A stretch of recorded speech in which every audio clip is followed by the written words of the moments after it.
Bizi Xitoydan bir kunga otel oldik. Otel $20 ortiqcha agar to'lasak, breakfast included bo'lar ekan. Biz 2 kishimizni 2 kishiga $10 dan to'g'ri kelar ekan. Qani ketdi, $10 oqlaymizmi yoki yo'qmi tekshiramiz. Ni hao, 1720. 1720. Shpionskiy kameralar bilan. Oh, go'shtdan ekanmi? Sushi. Bu tarafdan sushi. Al bor ekan. Nima bilan olsa ekan baloni. Chunki oldida cho'chqani go'shti bor ekan, kimdir yegan bo'lishi mumkin. Qo'ziqorin, hash browns, Half supli. Can you make a vegetable omelet, please? Sure. Can you just please wash? Yeah. This is halal. Halal? Yeah. Okay, okay, yeah. Okay, thank you. Where are you from? Uzbekistan. Ah, Yeah. very nice.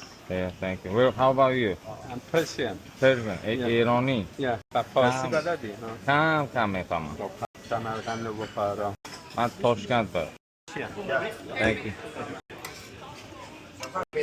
Enjoy. Thank you. Bu haqida sho'rva ekan. Pulni oqlaymiz, lekin unchalik oqlab ketmaymiz chunki sig'maydi. Bu yerda mantichalar ekan.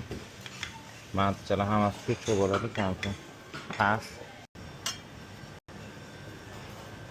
Onasi yaxshi ekan. Ko'rinishidan hozirchaga yetadi, keyin qaytib kelamiz yana. Sorry, thank you. Mango so'ki. So'kkalarga to'ldirib olaylik. Birinchi reysda to'ldirib kelgan narsalarimizni.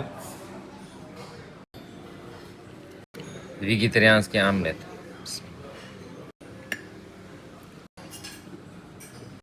Kofe, cappuccino. Bu ham halol ekan.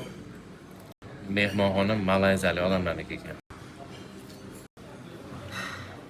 Egg Benedict tuxum va salmon bor.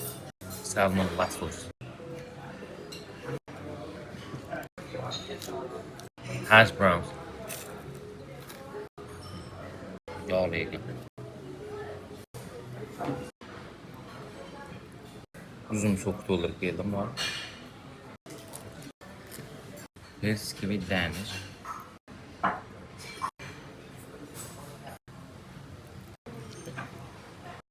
Bunun nomini bilmayman. Zo'r narsa ekan. Ko'chada hozir xuddi shunaqa ovqatlanganimizda $30 bergan bo'lardik. Breakfast included otellarni maslahat beraman, agar shunaqa urovenda bo'lsa.